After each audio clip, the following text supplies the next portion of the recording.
Hello guys and welcome to our new channel. This is Greek Wrath and this is the first video we've done that isn't Battlefield 3 orientated. So, woo! So what you're watching is actually GTA4 footage. It's just a mixed match of like traffic stops and some pursuits. It's modded so that you can play as a police officer and do the sort of police little side missions, etc. You get pretty cool cars and pretty cool pursuits, and I'll explain all that at the end of the video, exactly what cars I have, what mods I've got in the game. It's only available for PC because you can't mod on consoles, unfortunately. But getting down to it, this video is about what we know about GTA 5 and what we want in GTA, well, what I want in GTA 5, my personal sort of wish list. So let's just start with what we already know. So we know GTA 5 is coming out September the 17th, and we know it's set in Los Santos, supposed to be Los Angeles. And we know that if you pre-order from GameStop, well actually we may or may not know, if you pre-order from GameStop, you've got two editions that you can have. You can either have the special or the collector's edition, and each one has a few perks, as it were. So the special edition has a couple of things. One, it gives the player access to additional aerial challenges. So this, obviously, we know you can use airplanes in this one, like you could do in San Andreas and everything. So I like the fact that you can use planes to do aerial challenges. It adds to a game, so you can replay it in different ways, and I do like that. Another one that this edition gives you, this is the special edition, special ability boost. So this goes on to say that it will increase your special ability rate by 25%, so the rate in which it recharges. And you've got three main guys, Michael, Franklin, Trevor, and each one has a special ability that's unique to them and them only. So for example, Michael, he can slow down time in gunfights, such as you can do in Red Dead Redemption and Max Payne, both of which are Rockstar games. And Franklin can slow down time whilst driving, which is going to be pretty cool in pursuits, I imagine. And Trevor can go berserk, basically. He gets very, very angry and goes into violent rage mode, where he takes on less damage. So that's going to be pretty cool in any gunfight. Another thing he mentions here, actually, is bonus outfits and tattoos. So that confirms that tattoos are coming back in the game, but it does mention that tattoos are unique to that particular person. So Trevor, for example, won't be able to have the exact same tattoos as Michael or Franklin. So that'll be interesting to see how that sort of plays out. What else have we got here? So yeah, unique clothes, and then we've moved on to the collector's edition. So collector's edition, custom characters online, and the picture in which it says that with is got a picture of Nico Bellic from GTA 4. So who knows, we might be able to play with Nico Bellic on GTA 5 online. And another thing that the collector's edition gives you, it allows the player to start off single player with a garage that can be used to store custom vehicles. So that obviously heavily implies that customization of vehicles are back, just like San Andreas, which I did miss. I didn't like the fact they took that out of GTA 4, because it was kind of cool kitting up your cars. I mean, I love kitting up cars. If I had the knowledge to do it in real life, I would, but unfortunately I have to pay people a lot of money to do it on my car. But I mean, Need for Speed's Underground 1 and Underground 2 on the PS2, I loved them games because of the kitting up of the cars. And yeah, San Andreas was a bit silly with it, like you'd nitro and you'd go to 7,000 miles an hour, but I did like the fact you can customize them, so I'm glad that's coming back. Things we already know about GTA 5. The map is bigger than Red Dead Redemption, San Andreas and GTA 4 combined. Now, Red Dead Redemption was a big fucking map.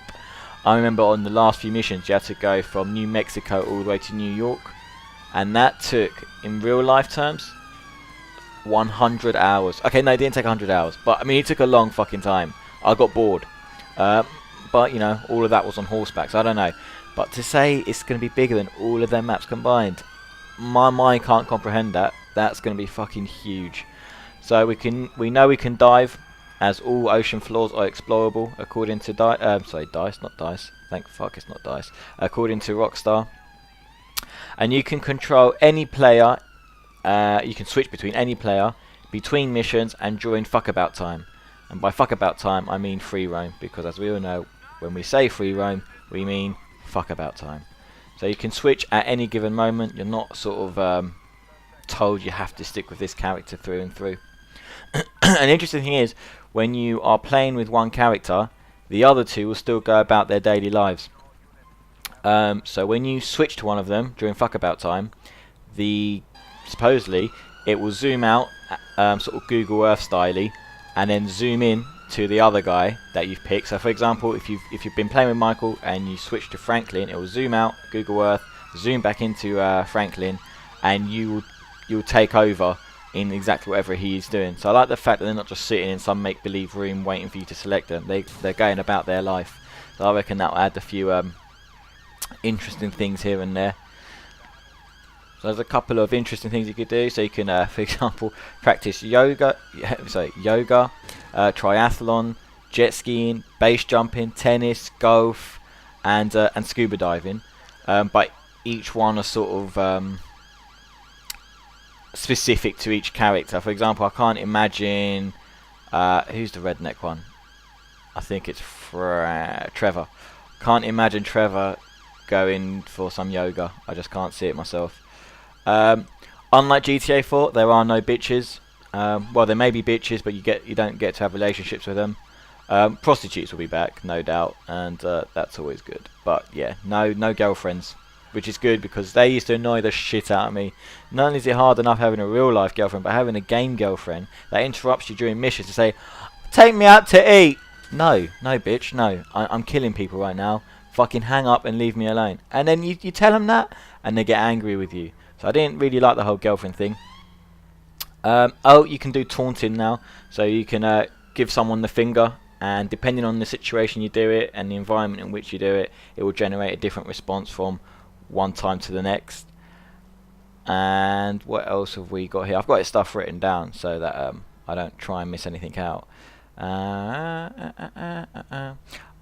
At the first press showing, it was revealed that you can indeed buy properties, which is what we didn't.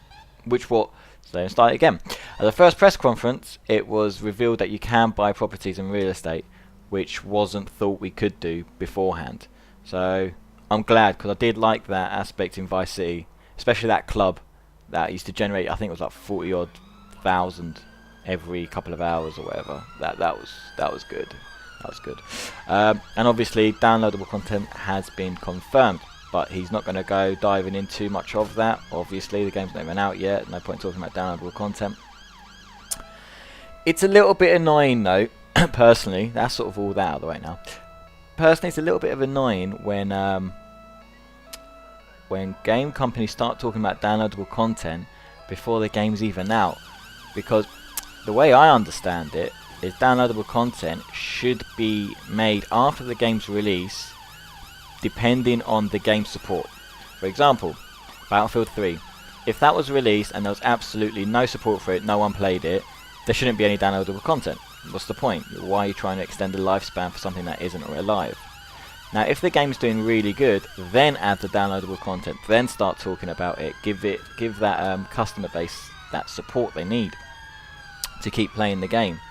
But when you start talking about downloadable content before you've even released the game, it just starts making me think you've already got whatever features it is you're going to add again in the actual game, but you've actually just taken them out, given us half the game, knowing you're going to sell us the other half at a later date. I'm not sure I really like that, but that's my personal opinion on that matter.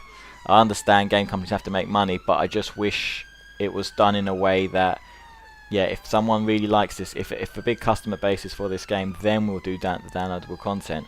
But I don't like the fact that they're already talking about downloadable content before the game's even released, which means it's already ready. I mean, it's already ready? It's already ready. But they just won't give it to us yet because they want to get more money out of us at a later date. I don't know. My personal wish list. I'm not sure. I mean, looking at everything they're saying about it, I actually kind of think they've covered all my points. Hopefully bicycles are back. Motorbikes are definitely back, they say. Helicopters, planes. I think there's even jets, etc. So I'm glad that's all back. I'm glad customizing of the cars is back. They've said they've reworked the cover system and the shooting, which is good because that was always a poor point on the other ones, I reckon. So they've reworked it, they said, completely revamped it. I kind of wish you could rollerblade and roller skate. I think they might. I'm not sure if that's actually in there. I've seen it in the trailers, like, but that's not game footage. So I don't know. And so now you can put the roof up and down on convertibles. These little things that just add to the realism of the game. I do hope that Grand Theft Auto continue to add like support for modders, because as you can see with the game I'm playing, it's GTA4, but it's completely different just because of the mods. So I really hope they're friendly with the modding community and allow the modders to do their thing, because it does add it does add duration to the game. It allows you to replay it in a variety of different ways. Yeah, but other than that, I think they're doing everything they can do. I mean, if you guys can think of something that I haven't included, then feel free to post a comment and I'll get back to it. Other than that, I hope you enjoyed the video. I've had to split the video where I talk about the mods because I've gone past my 15-minute limit, so I'll add that in the next couple of days. But please give me a like and a subscribe, and we'll get that up for you as soon as we can. Thank you. Goodbye.